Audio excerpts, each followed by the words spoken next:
Good afternoon, everybody. Welcome in this beautiful location. I welcome you for this event. It is a pre-event of the Munich Security Conference, and we will hopefully entertain you with a healthy debate. Our topic today is trolls, hackers, and extremists, the fight for a safe and open web. You see, our topic is vast, and it essentially touches two of the major issues of the digital sphere: the collision, or perhaps the harmony between freedom and security. Can we find a common ground where businesses, where citizens, and where states meet on the same principles to kind of transfer our digital future into a more safe future? I just see Ambassador Ischinger coming in, and I bet that he also would like to welcome me with some nice words and remarks. Wolfgang Ischinger, it's you.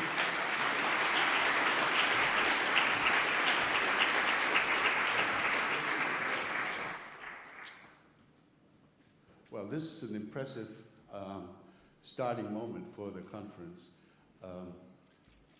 Full house in the Bayerischer ballroom.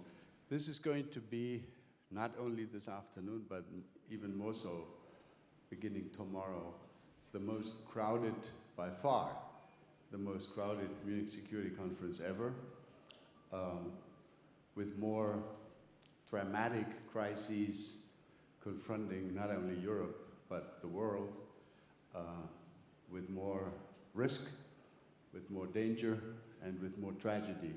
This is why we've been able, even more than in recent years, to assemble really a star-studded cast of speakers and panelists, and I'm really excited about the weekend, which is actually beginning now.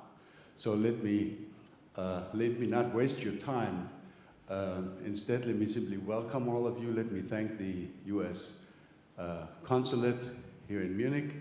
Where is Jenny Gavito? Is she here somewhere with us? And of course, our friends from Google, and my own team, and others who've collaborated in putting this together. I'm sure this is going to be a very interesting starting moment for the conference, with so many other side events being added to the main program, which will begin, as always, tomorrow afternoon. So welcome again to all of you. Thanks to the organizers, and have an interesting hour and a half or so this afternoon. Thank you so much.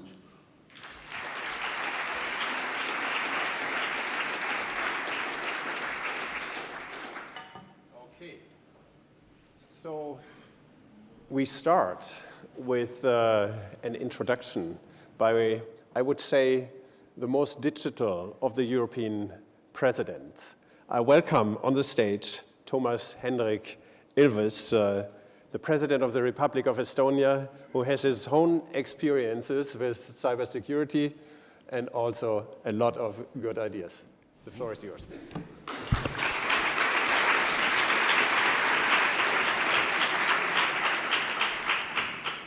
Grüß Gott, vielen Dank. Ich habe hier in München für 9 Jahre gewohnt, but today I'm going to speak in English. Anyway, thank you. And I thought I'd do, just to set the stage, actually do Cybersecurity 101 for you in about 5 minutes, so you know what we're talking about. Because the problem is, when you start talking about cybersecurity, cyber attacks, few people actually know what we're talking about. So basically, when it comes to cybersecurity, there are 3 different realms that we're talking about, 3 things that can be attacked. I won't talk about trolls, but I'll talk about all the bad stuff that can happen to technology. And the reason why you talked about Estonia's own experience was that sort of an example of the first kind of this done in a political way, which the first thing that people try to attack in cybersecurity is access or availability. That means you can't get the servers. This is the most basic, boring kind of cyber attack. It's called it's called a DDoS, distributed denial of service attack. That's what happens usually when what happened to us is they shut, you can't get to your banks, you can't get to a web page, you can't get to the newspapers because they're bombarding someone, we don't know who, but someone is bombarding a website. And what's interesting is that this is almost exclusively something done through organized crime, through botnets, which are just hacked computers that probably 25% of you have in your computer some malware, which means that your computer is controlled by someone else. And so if you put all of these controlled computers, sometimes hundreds of thousands of them, all controlled by someone, and you say, attack that server, and the server's overwhelmed. That's access. You can't get to your data, you can't do bank transfers. This is kind of basic, it's very primitive. Then what most people think of when it comes to cybersecurity is Edward Snowden, the NSA reading your mails. That's probably the sort of biggest misconception I say in the world, because basically the NSA doesn't care about your mails. It looks at who's connected to whom, and if they're bad guys connected to someone, then they find that interesting. But even there, they don't necessarily know who's who. But certainly they're not reading your mails to your girlfriend, trust me. I mean, don't trust me, I'm not, they're just not. I mean, that's not what they're doing. But however, what it is part of is a conceptual sort of, a part of a concept, to denying access. This has to do with confidentiality. And all of the really bad stuff that we have seen up till now has had to do with confidentiality. I know there are representatives of the US government here. I feel bad for you, because all of your personal records have been stolen by someone. That's an example. This last year, the Office of Personnel Management, which is part of the US federal government and has all federal employee records, including psychological profiles, people's addresses, their health records, everything is in there. And for some bizarre reason, it was hacked into. I mean, the hacking into wasn't so bizarre. What is bizarre is that people managed to do it. And that is, I think, completely unconscionable. In the private sector side, a fairly good example is the Sony hack from last year. Those are the two biggest cases I would mention, but there are hundreds of thousands of other examples of these things. Someone, hacking into your bank account, all these things. These all have to do with confidentiality or privacy. That has been the big concern here in Europe. That, oh my God, we can't let the government know something about us. I don't know how much the government actually cares, but in any case, that is the second area that is of concern when it comes to cybersecurity. The third area, which people have not even thought about, but I find the worst and most dangerous part, has to do with data integrity. Because all of the stuff that we've been talking about has to do with numbers, or actually this has to do with binary digits. The point is that the stuff we worry about is that someone might find out what we have, and then we're all upset. But the real problem is if someone, instead of finding out something about us, changes the records they have on you. And if we start thinking about what this leads to in the future, that's where I get most concerned. The sort of the disaster scenario is not that some some secret agency for the United States or for France or for Russia find something about me. It's that they do something to change data. And that's the data integrity. When we think about where the world is going, we're going into, in Germany, Industrie 4.0. You have all these things connected to everything else, making everything run. Well, if you start changing the input to those machines, really bad things can happen. If someone finds out something about your brake system in your car, that's okay. Well, say find out what brake system you have. That's privacy. If someone changes the data in the brake system on your car because it's computer-based, you can die. Someone might find out that I have what my blood type is. I have a rare blood type, AB, but okay, so they find out I have AB blood. Someone changes my blood type in the records, then I'm in trouble.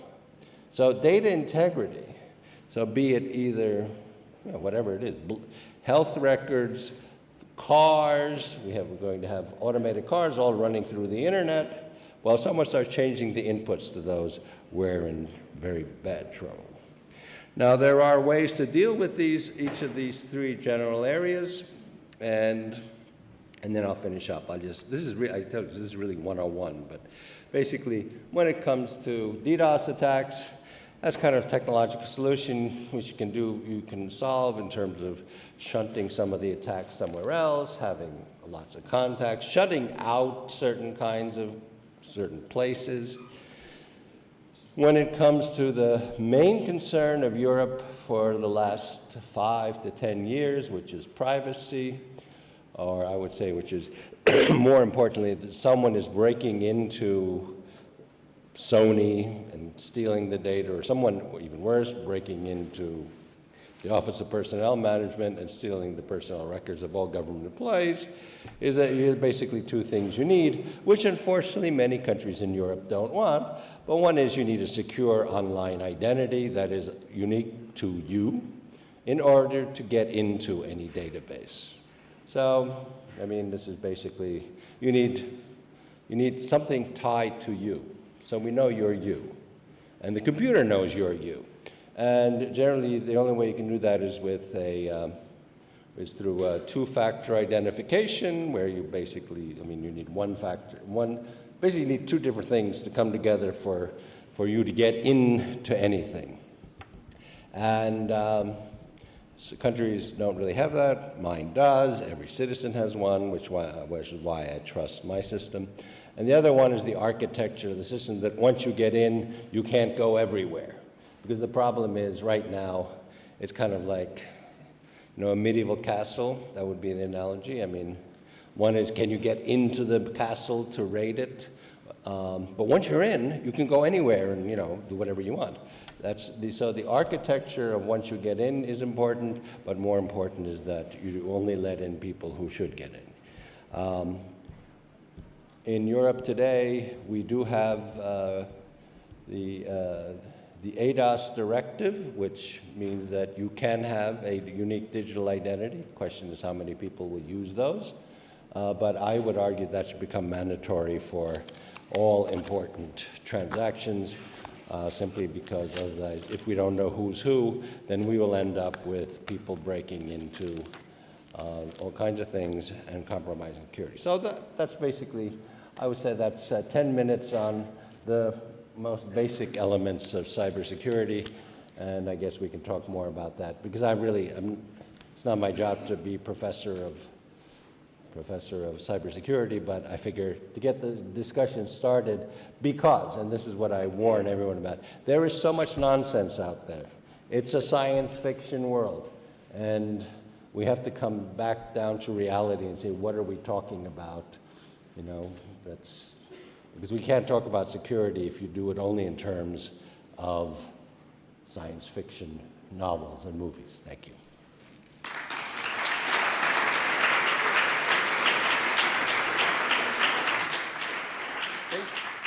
Thank you very much for those very interesting, inspiring, and very, almost like a professor. Yeah? You broke it down and three main lines. We now want to listen to the other side, to the business side. And we have a very competent guest over here with Mr. Gerhard Eschelbeck, who is from Google. He is the head of security from Google.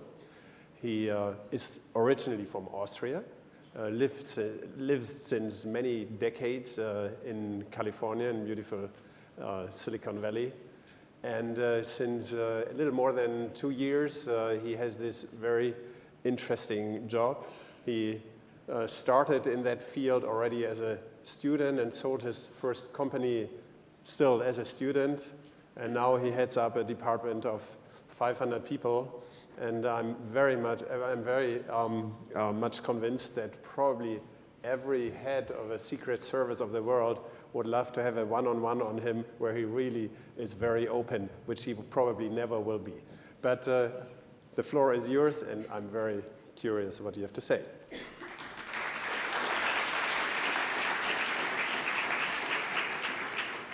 Well, thank you for those very nice introduction remarks. It's a great pleasure to be here. Thank you very much, Ambassador Ischinger, for inviting me here, and certainly thank you to President Ilves for the interesting remarks.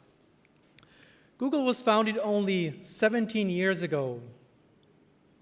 And since those 17 years ago, we have developed at least 7 products that support over 1 billion users, each of them. That is a tremendous proof of the trust from our users, and I'm very humbled about that. Of course, this is an important responsibility, and I do not take this lightly. We take it very seriously. We must keep our users' data secure. At the same time, we need to manage access when, from where, or whenever they want data in whatever location they may be. In my role, I lead a team of more than 500 professionals, some of the best in the industry, to keep and building security and making sure that we are maintaining and operating an infrastructure to keep our Google users and their data secure. Although this seems very straightforward, everyone here in this room, I imagine, understand it's not. We have users in every part of the globe, and we are seeing a universe of threats that we are dealing with. It's becoming increasingly diverse. The threat landscape that we are dealing with, targeting connected systems, products, systems, infrastructure. Users want to have their applications, want to do quick research, want to pay for mass transit. They want to pay with their mobile phones. Users need to have continuous, uninterrupted access to their systems, devices, and applications. In spite of all this excitement and the exciting growth that we are seeing here, especially from internet services, there is a worrying trend that I want to talk about. Especially in the face of increased threats that we're all facing. We see governments working to actually limit the tools that technologists rely upon. I'm referring specifically to the tools we use to secure the networks, the systems, the infrastructure, and ultimately the daily interactions of our users. We must be sure that everyone having these discussions is informed and does not unwisely and unnecessarily limit their own citizens' safety, growth, and freedom. Indeed, technologists working to ensure the integrity of these systems must be given a free hand in security development. To illustrate this point, I'd like to briefly explain, just as an example, how we at Google use a diverse range of systems and security tools to address threats. No one part of this approach would work by itself, but we must be able to respond to the threats as they are emerging and as they are evolving, and use and apply the tools as we see fit and as we see need for. In addition to, we also need to proactively address and engineer and target resolutions for future threats across a diverse and wide-ranging set of products, services, and connections. Working to make technologies secure seems basic and obvious, but our work is increasingly under attack: networks, devices, and connections. And for many years, we have focused securing our products with a full range of technology available. We need lawmakers and governments to continue support an environment that allows these types of innovation. We need a free hand to make security frictionless and also capable as possible to solve those challenges. Let me give you an example. Passwords are still the weakest link in the security chain. To put it in stark terms, it is not acceptable that 12345 is still the most popular password out there.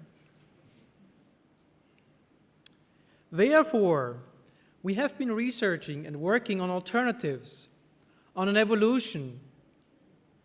How can we provide authentication in a way that does not purely rely on passwords anymore? We started out with two-factor authentication, and most recently, we have come up with the security key. These little devices, I hold one in my hand here, are easy to use, yet more secure than any password alone could ever be. These efforts have not been done alone. They have been done in partnerships, industry partnerships, as part of the FIDO Alliance, a multinational cross-industry group that helps tackling some of those really big problems. And we proactively also warn users when we see their accounts are under suspicious activity, phishing, malware, and possibly state-sponsored attacks. Another tool that helps to facilitate a safer environment for personal and enterprise computing is encryption. Strong encryption on the data that our users entrust us is critical to help it, keeping it being from vulnerable, from theft, snooping, or other malicious alterations, whether that data is in our data centers, in transit, or on the mobile device. We also must protect the data as it's passing through data centers and to our users. For example, informing users when their correspondent email does not encrypt, or if they want to communicate particularly sensitive information to someone who may be using less protected service on the receiving end. With that image of the work we can do together, I want to explain how this all impacts us here in Munich. The example I've given come from my daily work. At Google, we see attempts to attack our systems and infrastructure every single day. And the experience we get from those allow us to make informed, data-driven decisions to protect our users. Google, of course, is not alone in this game. As technologists and policymakers, we share this goal. And we are very thankful for any discussions around those topics. We understand that law enforcement and intelligence agencies face extraordinary times. and challenges in protecting their users around the world. Google continues to support efforts by promptly providing data in response to valid legal process and emergency disclosure requests. Let me be clear and let me repeat that. We only provide data to law enforcement after receiving and careful reviewing the legal validity of the request.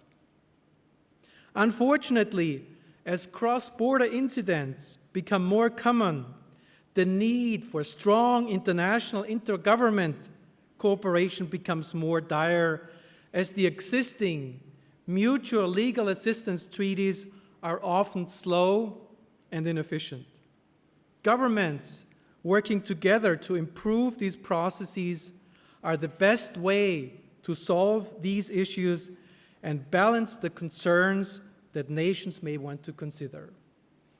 In closing, I wanted to re-emphasize the responsibility that all of us in this room have to our users, customers, citizens, and that every one of us as a user has every day. We are trusting companies and governments to keep our most sensitive information safe from harm. As we evolve security technology, processes, and practices, we must do so with users and citizens firmly in mind. This isn't something Google or a specific country or any individual entity can do independently. We need to work together, which is why I'm particularly thankful and looking forward for further discussion here. Thank you very much.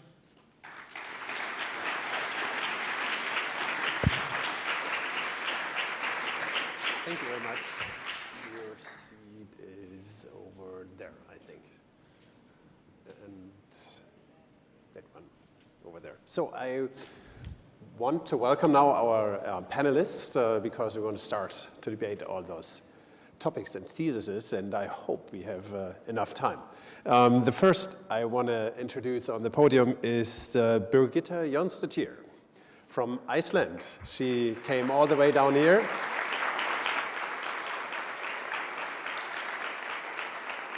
Many of you know her. She is a member of the Icelandic Pirate Party, and she just told me that the latest polls see the party for the election next year at over 40%. So I welcome the unofficial captain of the Pirate Party here on the stage.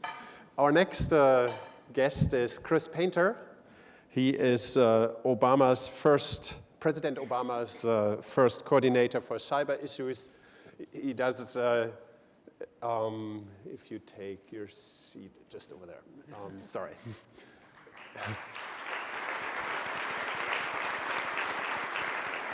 He is basically battle-hardened for 2 decades in cyber politics and is coordinating the cyber policy of the president. And then I welcome Jane Hall-Lute. Oh, she's there, just right from another debate. I welcome you over here. Take a seat, please.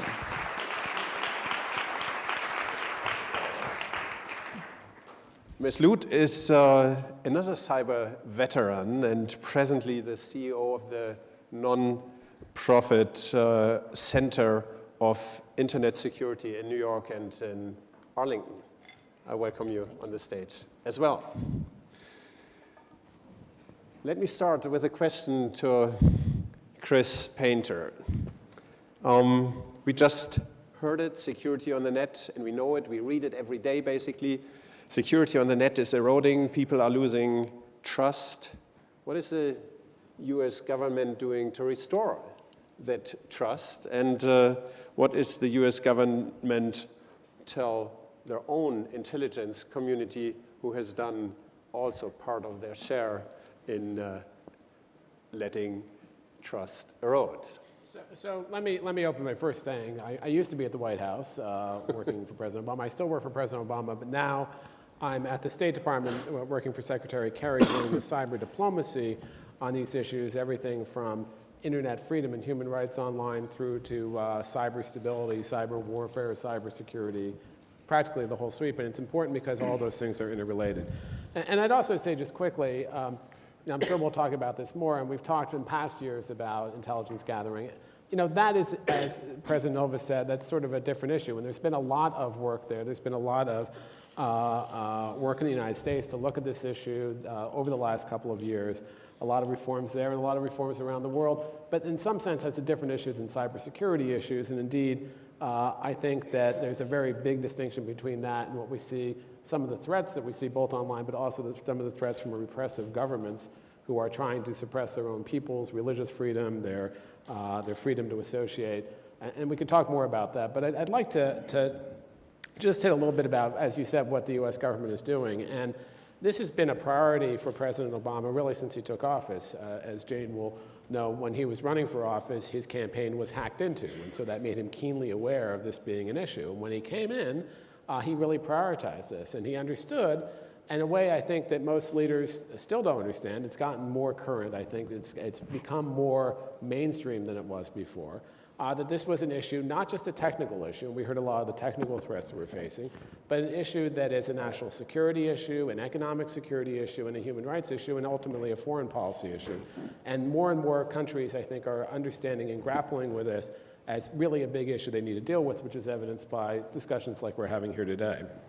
Now, we face a range of threats. President Ilves talked about the Sony Pictures attack by North Korea. We've talked about the OPM attack.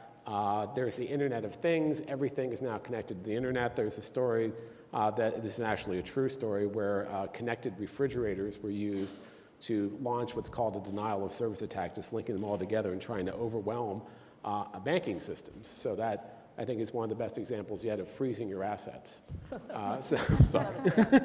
But we see all these threats out there, and we also are fearful of threats on critical infrastructure and the infrastructure that we depend on that could actually have an effect in loss of lives. And then we also see policy threats.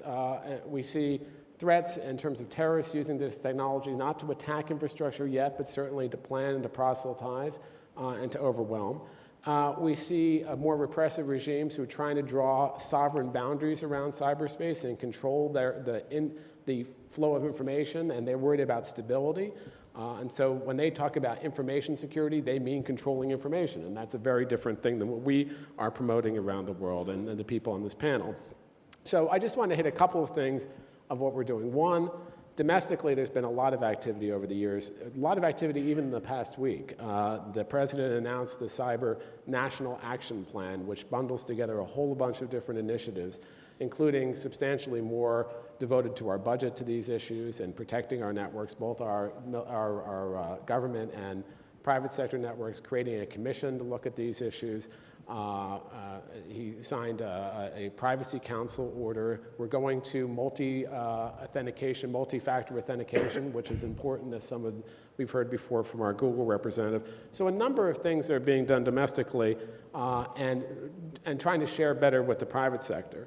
And raising awareness, and that's something that's not just in the United States, but that's global. We have something called the Stop, Think, and Connect program that does that. Diplomatically, which is really my gig now, we've been hard at work at preserving the openness of the internet with security, that you can have and must have both of those things. We're promoting cyber stability through norms as more and more countries are developing cyber offensive capabilities. You want to have a more normative environment where countries have an incentive to act together and not disrupt cyberspace. So we've been promoting that international law applies in cyberspace. We've been promoting that there are certain norms of behavior. You shouldn't attack the infrastructure. A state shouldn't attack the infrastructure of another state absent wartime. They shouldn't attack the CERT. They should cooperate together. We got agreement at the G20, at the leader level of the G20 on these basic concepts, and that includes countries like Russia and China. So it's important that we're making that legal framework and that policy framework around the world. And we're also working, and I'll end here. One of the key components of this is not just having these discussions within government or between government and industry, but many in the audience here are the youth of our countries, and really reaching out to that group. I was at something called the Internet Governance Forum recently, which brings together all these different topics, and it was in Brazil this year. And they had a youth component, and I talked to that youth group that was a multi-stakeholder group, and they said that that had widened their perspectives. And getting that involvement, getting those people into this process, which is this emerging policy process, across the board is really important, and that includes countering violent extremism, but it also includes some of the cybersecurity issues and some of these policy issues. So there's a lot being done. I'm happy to discuss more of these issues, but having done this for 23 years and being a lawyer by training, so I'm naturally pessimistic. I am somewhat optimistic going forward. Thank you. Ms. Jónsdóttir, from your point of view, what are the biggest threats for the freedom of the web, what we are experiencing at the moment? Are those the trolls? Are those the spies, the authoritarian regimes? Are those the extremists, or is it Facebook? I think it's all combined, and you can't point to one group. It's like one of the things I noticed when we talk about the internet, we talk about it as if it's separated from human nature, as it's separated from our offline communities, standards, and governance. It's not. It's just a tool. And when Facebook says that they have now the largest community, the largest democracy in the world in Facebook, and try to steer it in such a way that they control what people do in different countries, then we're in a very dangerous space. But I want to say, and I want to defend Snowden, because Snowden said in his first interview that we needed to do 3 things. We needed to make encryption more day-to-day, more accessible and easy to use. We needed to change local and global laws. That was his main conclusion. And in that spirit, because we can't only talk about, I think it's good what you said about that we need to create collaborations between countries, but we also need to raise awareness in our own communities, raise awareness about why do we need privacy? Can we have a functional democracy if everybody just votes openly and everybody knows what you vote for? What if Donald Trump is going to win the elections? Are people in the United States going to feel comfortable about the accessibility of the government to their private data?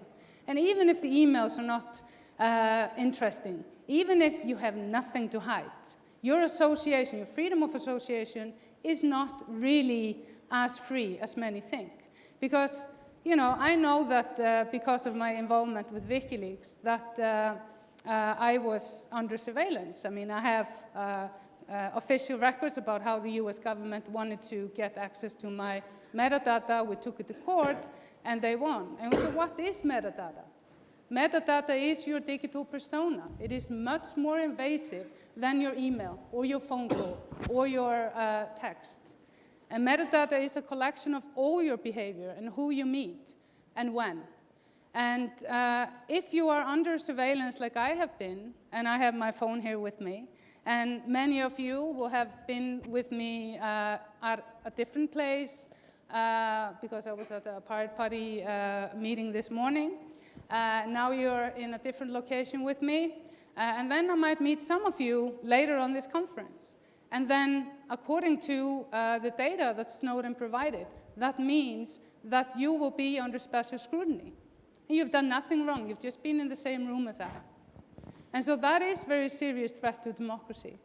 And if we care about democracy in the offline world, and we want to bring it closer to the general public, and we want to give people a reason to trust in the democratic institutions. Does anybody here remember what happened when the trust in the democratic institution was so low as it is today? What happened before Second World War? So we're having a rise of extremists all over the world, including Donald Trump. What happens if the extremists, if the neo-Nazis will have access to all our personal data? So we need to really strengthen protections, local and global laws, And there have already been some initiatives by the UN and the Council of Europe and the International Parliamentary Union. And I encourage you to look into the guidelines, the very strong guidelines and recommendations that you can find there. You want to say something, Mr. President? No, we'll wait. Okay, you wait. Okay.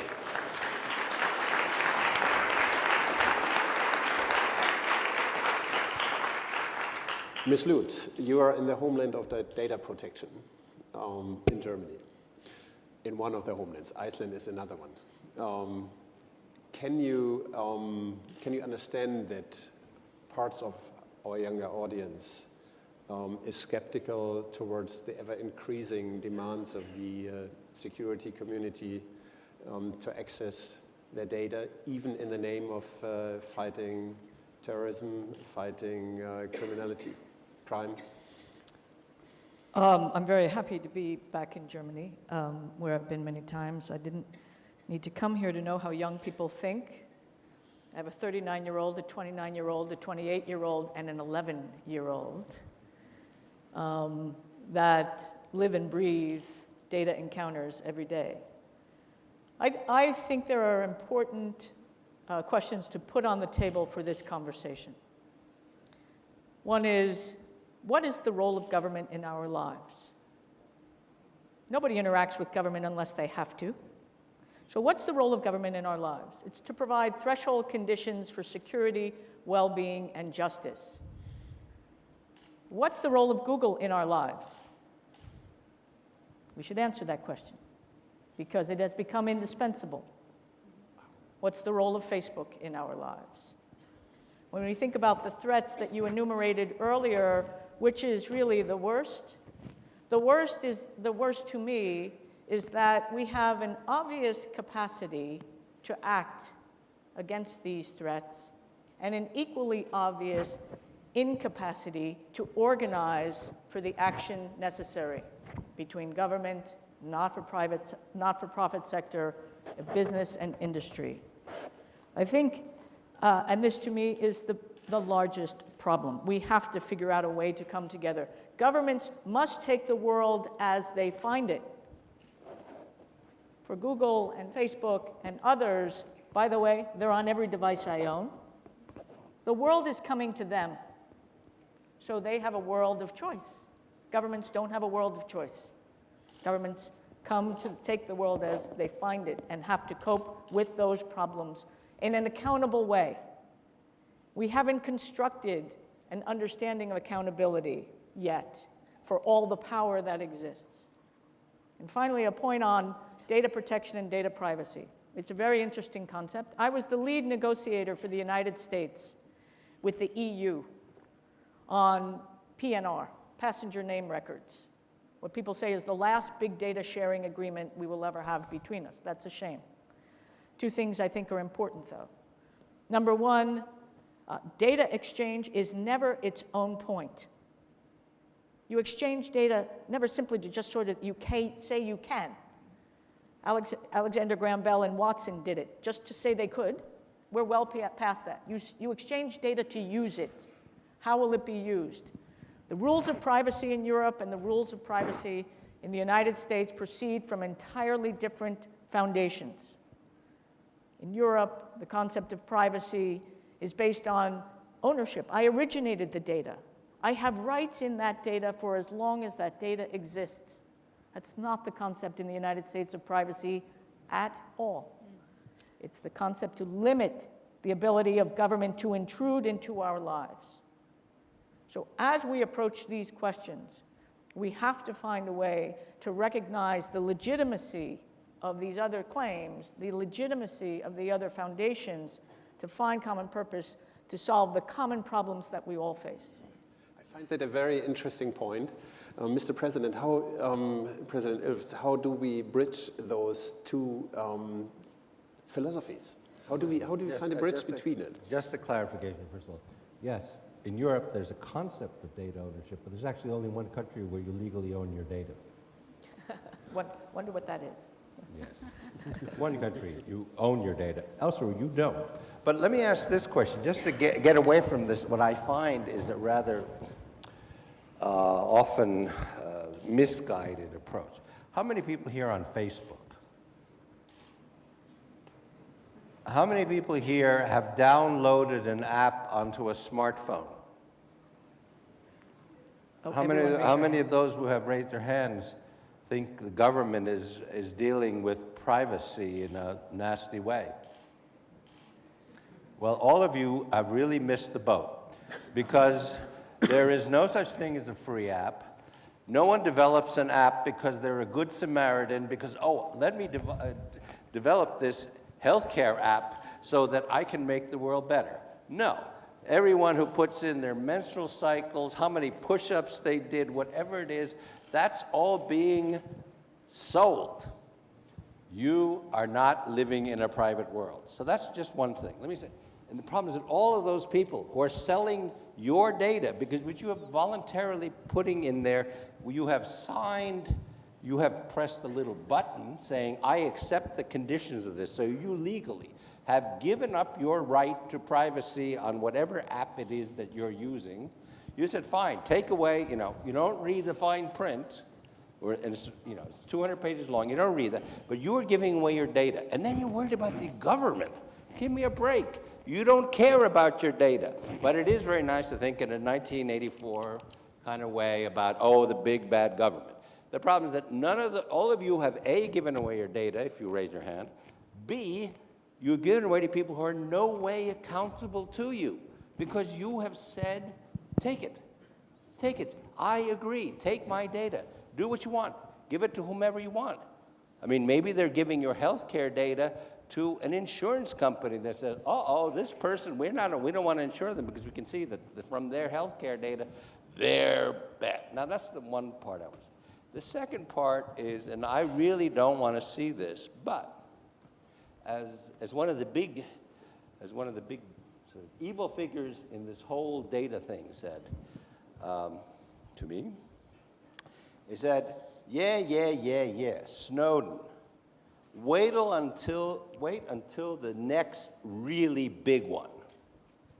Meaning, what will happen to public opinion? And this has already happened in France after November. The minute if you get a major catastrophe, the ultimate responsibility of government will be demanded by everyone. If you get a Paris, but with 10,000 people, that is a major terrorist attack, or even more, a dirty bomb, whatever, he argues, and I think he's right, all concerns about big bad governments sort of collecting megadata will disappear. And we have already seen this in France, a complete flip-flop in public opinion on what is more important, the fundamental privacy issues or the fundamental and most basic task of government in a Lockean system, or John Locke as it were, to provide the fundamental security and maintain the unique monopoly of use of force and violence. That will happen. So, let's not get too carried away here. Birgitta, is it that way? Are we paranoid about data protection? Are we just not taking enough care ourselves? And will the next terrorist attacks vote everybody for unlimited surveillance power, as most of the people will probably then vote for death penalty, as we have seen it in the 70s in Germany already? Well, that's a real tangible threat, because just like the neo-Nazis and the extreme parties like Le Pen and so forth, they thrive on fear. They speak into the fear of the people. And it is a short period of crisis. Patriot Act came out of this sort of, was actually ready before the crisis. Patriot Act has taken away many rights in the United States, very many rights. And many people that care about freedom are not very happy about how that has been allowed to carry on, and are trying to, even the guy that created the Patriot Act, who was the main writer, said it was never intended to be used in this way. So, of course, and I agree, the corporations that we are handing over our data to are of course, not doing this, giving our service for free. We're all in little slaves for Facebook every time we go there, and it's their public policy to get the hookers in to be there as much as possible. However, is it not so that us, the legislators, should have proper oversight on these corporations? And how come, for example, why hasn't Estonia created a new norm that enables people to see in a simple way what rights they're giving away? Because Estonia is a flagship of knowledge about various forms of digital rights. Why have the legislators there not suggested a new standard of norms on how we sign away our digital rights? And if not, who should do it? There have been some attempts to do this, but it should be very simple to see which privacy rights or other rights you're giving away when you say yes to the 200-page user agreements that nobody reads. And everybody's known about this for a long time. Right. Why has there not been anything done in the regard to make it so that people know what they're doing? Gerhard, it's... Thank you. Gerhard, it's an ongoing demand of the users towards the internet giants to be more transparent what happens with their data. How transparent is Google? I mean, would you publish sooner or later your core algorithms? Yeah, let me give a little bit a view behind the scenes here, so to say. I mean, everything we do for my team, every time we develop something new or we build some new product or system or tool, the fundamental question that my team is asking those product teams is, how does this make sure and protect our users' data? So that's the fundamental question that we have. And we take due care in terms of encryption, authentication, vulnerability management, all the technical aspects that we have to take care to protect our users' data. That's essentially the purpose of why we are existing within Google. And we do this on behalf of the different product teams. They want to launch products. We have the opportunity to discuss and stop releases if we feel the privacy of the data is not appropriate. Now, having said that, we haven't gotten privacy always right, I think. We have got security, in my opinion, always right. I think security, we have been known for innovating in that space for a long time. Privacy, I think we have learned in the past probably 2-3 years a lot. We have learned, we have listened, especially here in Europe, and I do believe we also have implemented and actioned on the data that we heard, especially here in Europe. Many of you are aware of our last year's big initiative around My Account. And we see tremendous use of My Account. My Account is essentially a tool giving all our users the ability, first of all, to see what we are collecting, what data is being collected, and secondly, the ability to control what they do want us keep and which data they do not want to keep us keeping. We know that this tool is being heavily used, widely used, and even early this week when Safer Internet Day was, we made it a big part of that push to enable people to be aware and use the tool as a way to control and configure the data that we are keeping about them. The only way we have to adhere is to proper legal requests. We do not support any backdoors, any other capabilities for indiscriminate surveillance or whatnot there. That would absolutely be a complete non-issue, non-topic that would be absolutely not acceptable. But we do follow proper process and we do enable law enforcement with proper legal requests, provide the data in fighting crime, fighting terrorism, and many other things there. Chris, I would like to get a little deeper into encryption because it's one of the big issues. So we see more and more companies offering encryption services for their users. May it be Google with Gmail, may it be even stronger Apple. What do you do? Do you let them do that, or do you demand a backdoor? John McCain wrote just a couple of days ago. He sees that as kind of protecting the evil. Google doesn't want to be evil. So what is your policy? So I can tell you what the administration has said, and it's said very publicly about this. But first, back on the privacy issue, which I think, there are some things, there are certainly differences in the U.S. and European system. We recently concluded the Privacy Shield Agreement, which adds new protections. There's legislation on the Hill.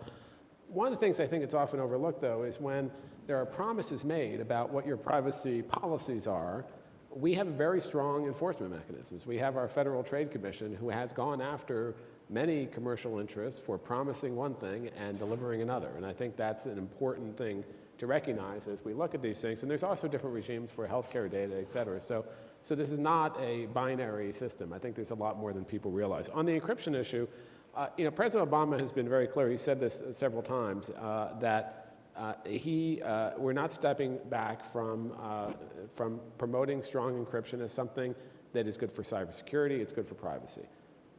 But we also have to recognize that there is a real need for law enforcement to access data to prevent the kinds of harm that we're all afraid of. And how you do that is not an easy thing, and we recognize that. What he has said is that we will not seek legislation in our Congress at this time, but rather we will be talking to the companies both about the problem in general and seeing how we can address this problem, because they're the technical experts, and have a real conversation about that.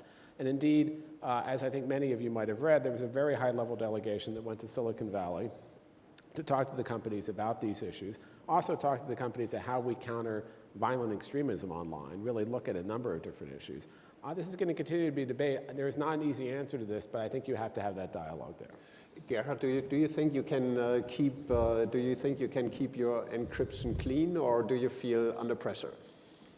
Well, I truly believe encryption is an absolute critical building block for trust on the internet, and so this is not negotiable in my opinion. I think we have to continuously provide secure communication from our browsers to the servers. Just imagine you would do some electronic banking and this would be unencrypted, just completely unimaginable. Encryption at rest, storage of data in data centers. Many of you maybe have lost smartphones, devices. Wouldn't you hope that your device was encrypted if somebody finds it? I do. I mean, I think this is, to me, is very critical, that we have the ability to use cryptography as a means to protect our users' data. So it's absolutely critical, and I think this is something that we would not be loosening. President Ilves, do you want to add something to encryption? Yes, and more. First of all, as I said in my opening remarks, we're getting lost again talking about secondary issues. But I'll come back to that. But when it comes to encryption, okay, first of all, no backdoors. You cannot have a functioning e-governance system unless you have the trust of the citizens using it. As soon as everyone has a doubt, they won't use it. So no backdoors. This is just ridiculous, and anyone who thinks in the name of national security you're going to put in backdoors, you will fall behind in e-governance and all e-services simply because people don't trust your service. Trust is the basic element of any e-governance. Second, we offer to our citizens RSA 2048 level of encryption. That's 2 orders of magnitude higher than the lava bit encryption used by Edward Snowden that the NSA could not crack. Pretty good. However, encryption is falling behind all the time, and unless you go over to elliptical encryption, which is something which is developed in the United States, you get this next problem. Oh my God, are we going to take an American system to encrypt? All right, this is all nice, we can talk about it. This is not the issue. The fundamental issue for security of the people in your country, my country, is data integrity. Stuxnet attacked data integrity. That is, it changed the data and drove the centrifuges wild. Those kinds of things are things that shut down or make explode nuclear power plants. I mean, as soon as you get a feedback somewhere, you feed the wrong data into the computer controlling your nuclear power plant. There's one right outside Munich. I mean, hello. I mean, we can talk about the privacy issue, but all the discussions in the cyber world are about privacy, and no one is looking, or at least the discussion does not look at data integrity, which I am far more worried about. And as I said, even at the individual level, if someone sees my medical records and says, oh, that's his blood type, okay. If someone says, oh, that's his blood type, let's change it, then that's bad. Data integrity is something we should be talking about much, much, much, much more than we're talking about, is the NSA looking at my letter to my mistress? I mean, that's kind of what it comes down to.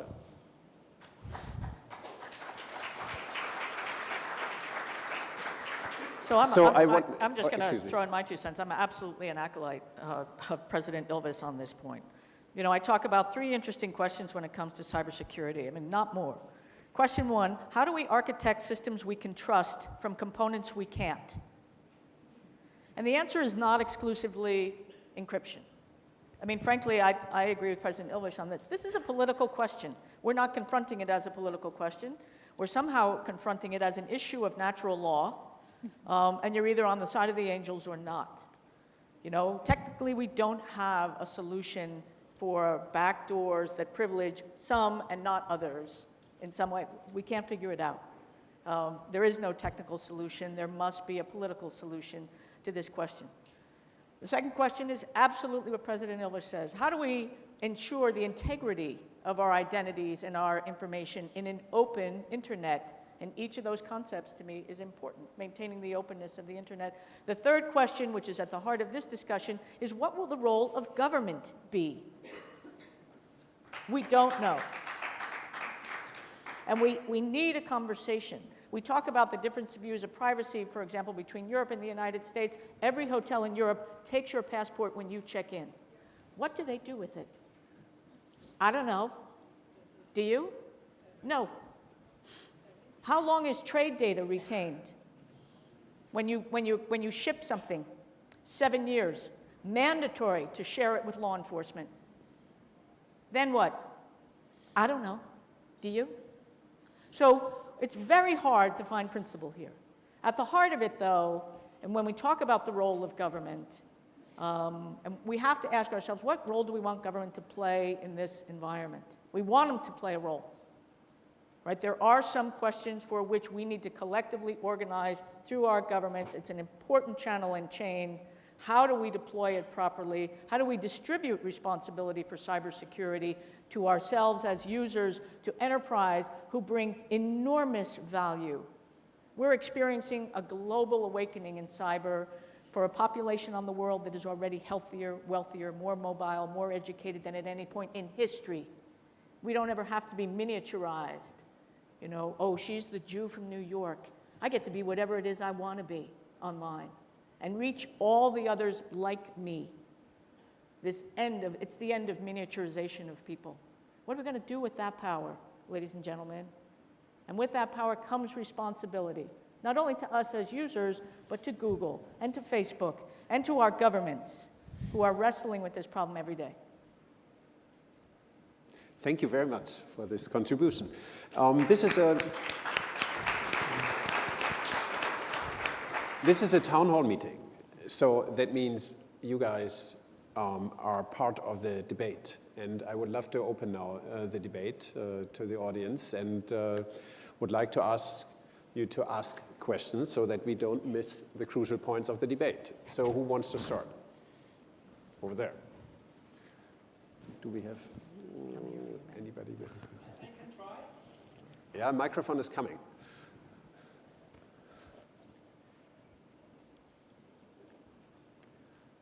Thanks a lot for the opportunity to start the questionnaires from the audience.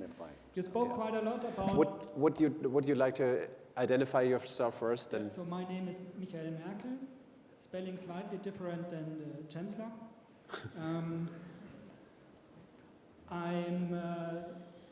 working at Nokia in the strategy department. Now, my question is, you spoke quite a lot about the idea of the castle and how to keep the information in the castle. Wouldn't it be a fair thought to get rid of the castle and just be public with any information about you to avoid the data integrity issue? Or is that a far too radical approach? So if any data is public, you cannot forge it anymore, right? Birgitta, you want to answer that? What, me? Yes. Yeah, I definitely think that is too radical for my taste. I think it is very important that, I come from a tiny country with 330,000 people. And in some parts of Iceland, if the local government knows who you're voting for and you're not voting for them, you might lose your job. And I don't think our societies are ready for it. It might be an ideal world where we had nothing to hide. It's been a long time since we had that world. And so first we need to have a discussion about if we want to get rid of all privacy and live in houses that only have windows and no curtains. And I would just add that, we all know there are many, many repressive regimes in the world. There are many, and it's, read the Freedom House report, it is, in some cases we see this on the rise. We see more and more governments targeting their citizens for their political views, for their religious views, for their sexual orientation. You want to promote people online being able to talk about all these issues. And so there is a need to protect that. There is a need, in some instances you find a hybrid. And I think Estonia has looked into this, where you have a public persona and you have credentials so you can be authenticated to deal with your bank, for instance, and so that's more public. But you don't know, but people don't find out what your bank balance is. And you can go online anonymously to talk about things and to comment, but maybe you're not anonymous when you're doing a stock transaction. So there are hybrids here, but I don't think you can simply, again, have a binary argument and say, information should all be out there because there's too much risk in the world. And I think it's bad for security, too. I mean, this would work in a kumbaya world, but I mean, if you have authoritarian governments that have no transparency, who view as their enemies countries that do have liberal democracy, if you say the liberal democracies are completely transparent, no secrets, and then you have bad guys, I don't think that's a very smart thing. Who wants to ask the next question? Over there.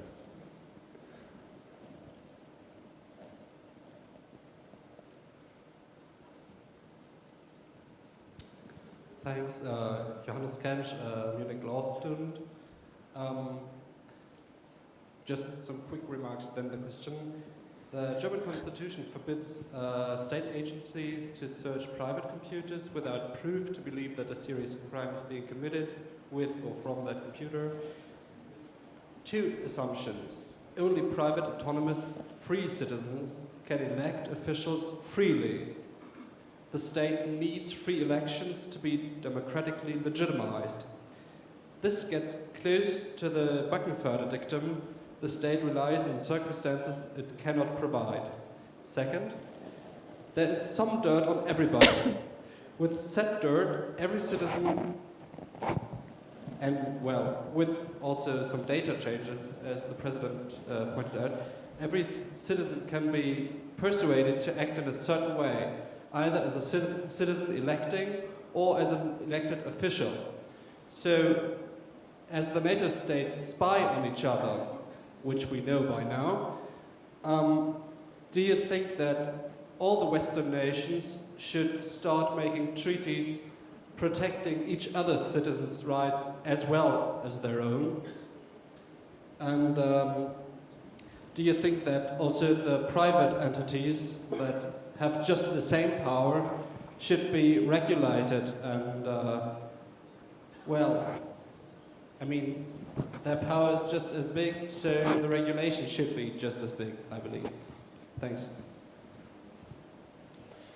Well,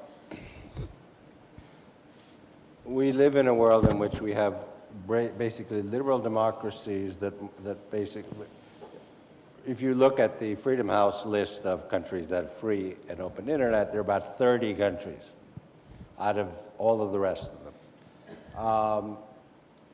Actually, what I think is that yes and no. I think what we actually will end up doing, because of all of the remaining 160 that don't have free and open access, don't have a free internet, that the ones that do will in fact have to ultimately get a treaty-based organization among themselves.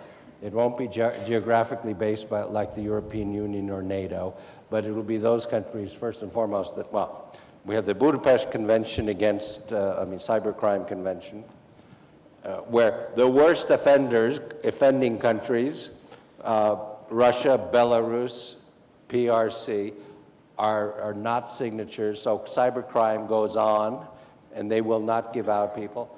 And that's already a start, but I mean, Budapest Convention, countries that have an open liberal internet, I think should ultimately come up with a treaty-based thing among themselves. I bet this will take 30 years, but yes, I think we need something like that. But even then, we're a NATO country that was spied on by Germany, another NATO country. So this NATO thing about the Americans being really bad, sorry, folks, no holier than thou attitude on spying on fellow NATO members.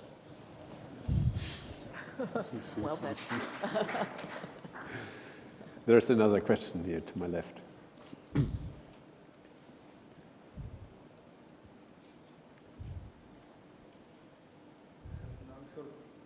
Besten Dank für die Möglichkeit, eine Frage zu stellen.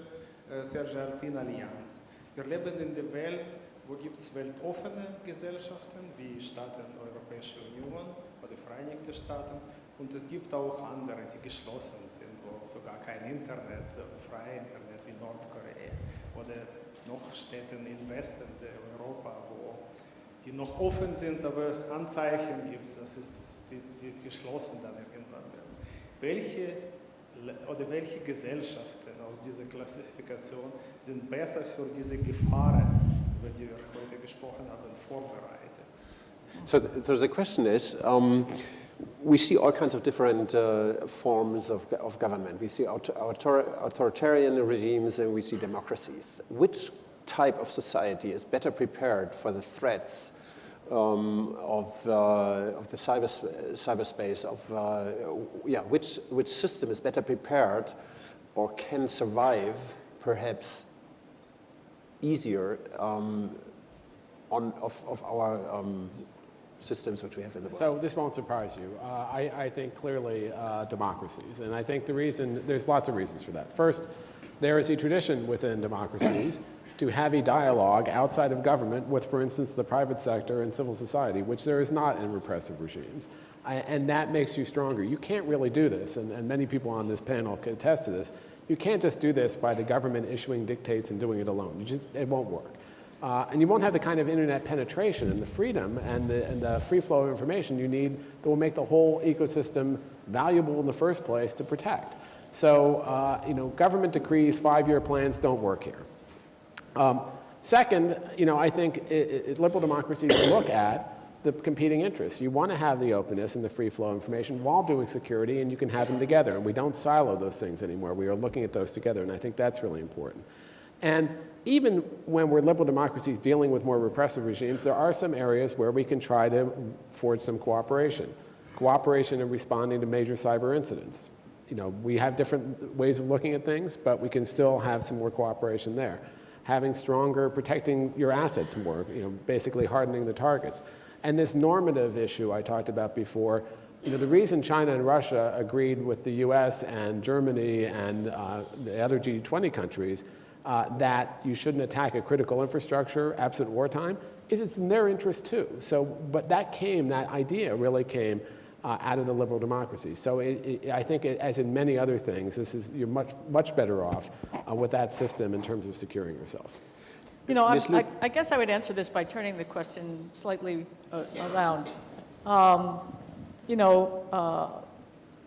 repressive, autocratic regimes are centralized, narrowly scoped, top-driven.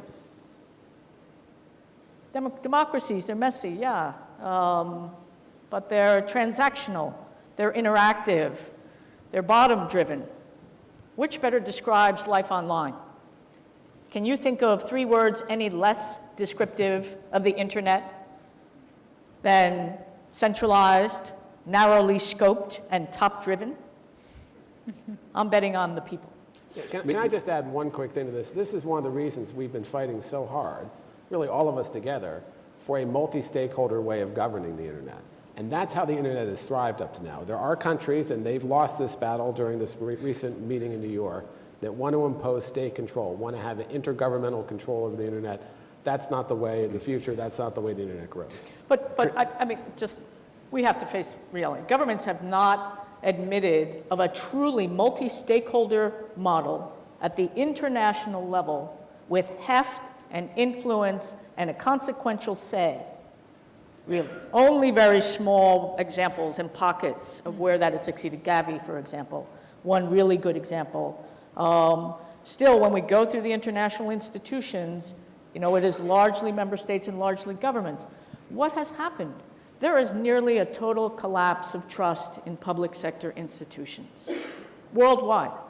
People don't trust governments. Yeah, they don't trust business. They don't trust banks. They don't trust the media. They don't trust markets. And we're angry about it. And I think we're angry not so much because we don't trust these institutions, we don't, but because we don't know how to architect trusted institutions in public space. We have got to solve this problem. And as, to Chris's point, we will only do this if we genuinely come together.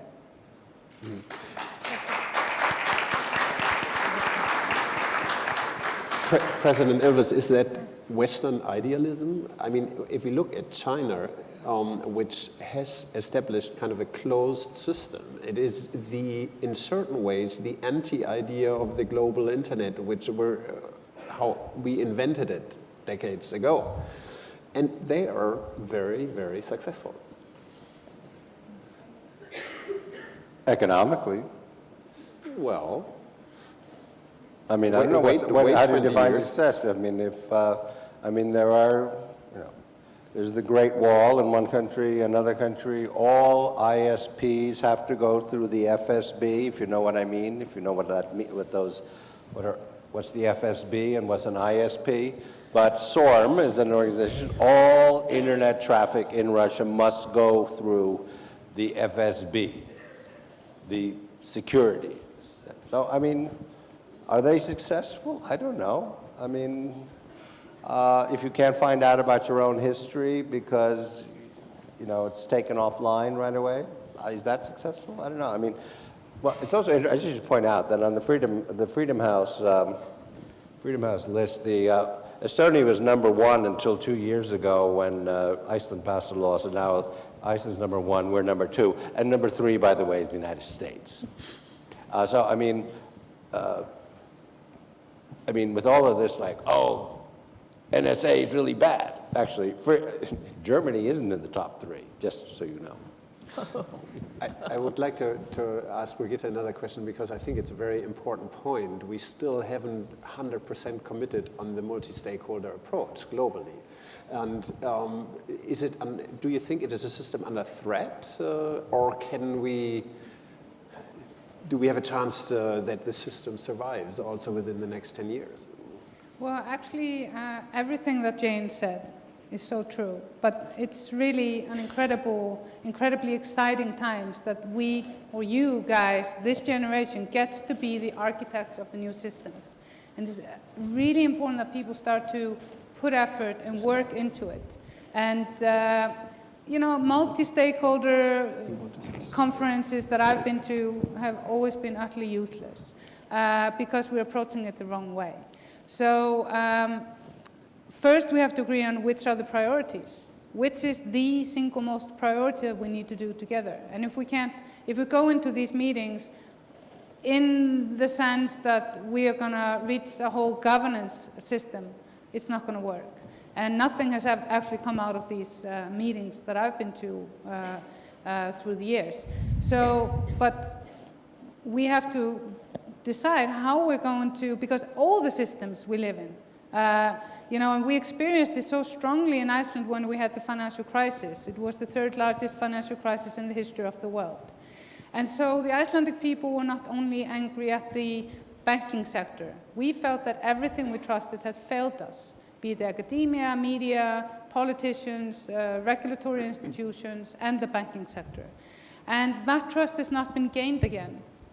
And so during that sort of times of crisis, what do we need to do? So what the Icelanders did was that we went in a process of having a discussion about a new constitution written by and for the people of Iceland based on what sort of society are we? What is our social agreement?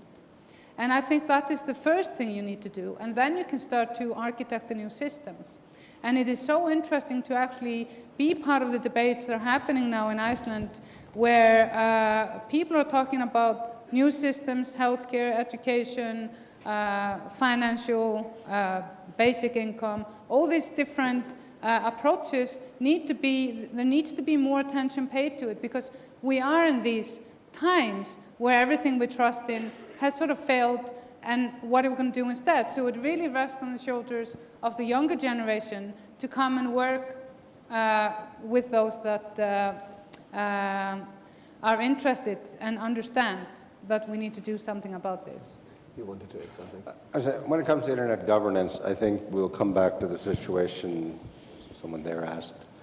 I think what we will be heading toward, without us, we can't do anything about it.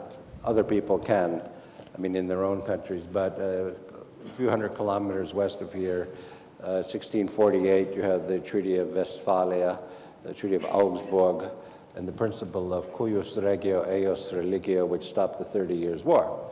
Well, I think that what we see some countries pushing for is cuius regio eius internet,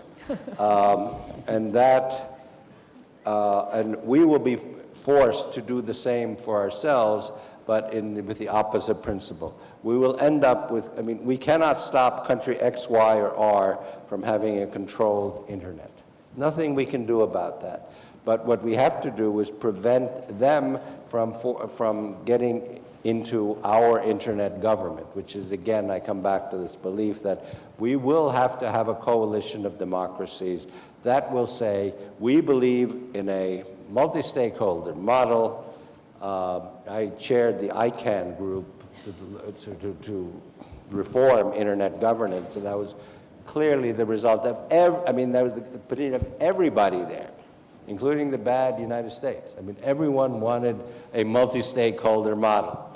But those are the people who are on the side of light and good. But there are other countries that do not want a multi-stakeholder model. You don't see, there is no civil society in their country. And their corporations are predatory. So, I think what we will end up with is in that direction, in which we have those liberal democracies will defend their free and open internet, and it'll be messy, as Chris said. And then there'll be other countries that will have a different internet. And there's nothing we can do about that until they become democracies. I can't imagine this conversation, though, happening without Google at the table. Google fundamentally proceeded from the notion of the idea to make all the world's information available to everybody all the time. Who else has that relentless pursuit of human empowerment at the heart of their existence? I don't work for Google. But boy, do I want them at every table I'm at if I'm a government. Because there are problems now that exist in the world for which we don't have very good answers. ISIS can do something no government on the planet can do. It can attract young men and young women from everywhere who will go anywhere because they feel as though they belong nowhere. How do we address that problem without mobilizing all of our resources, including the Googles of the world, of which there is one, but there are other examples like that, and bring them into an honest dialogue with government to help us solve these very challenging issues. And so this is one of the big tectonic battles that we're seeing. As both of you said, you do have countries who want to control all these technologies. You have countries who feel this system that we have, with improvements, is better.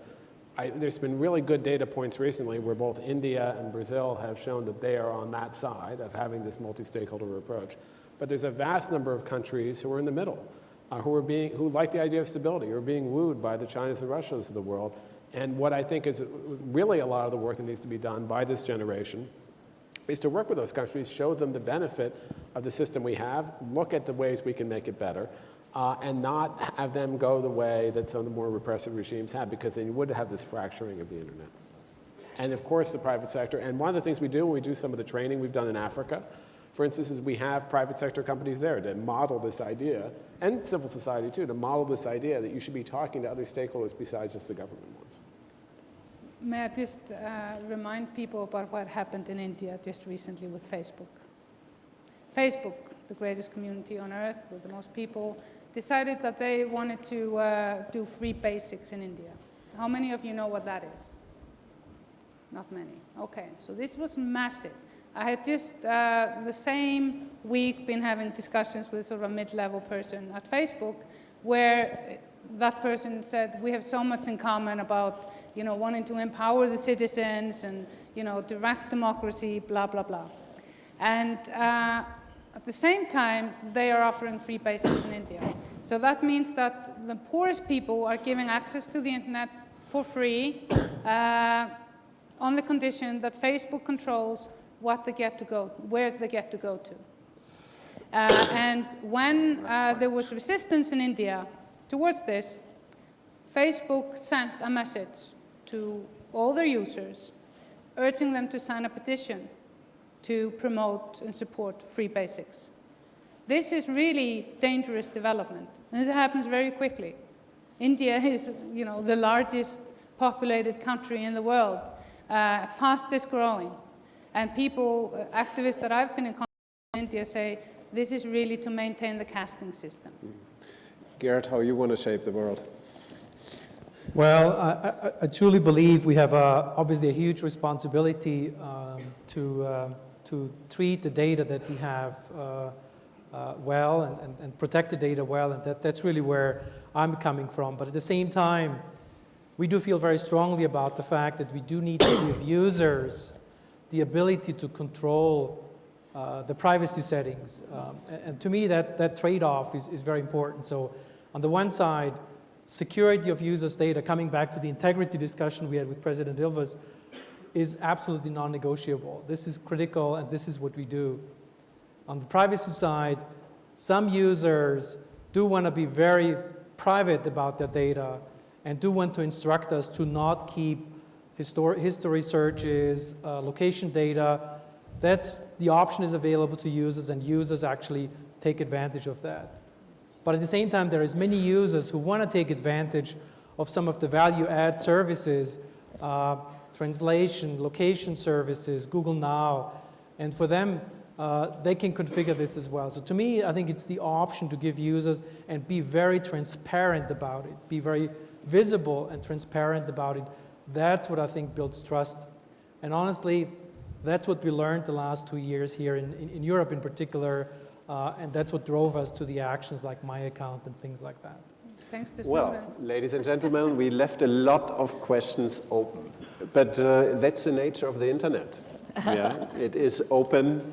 It will always give us new points to debate. It is a huge issue.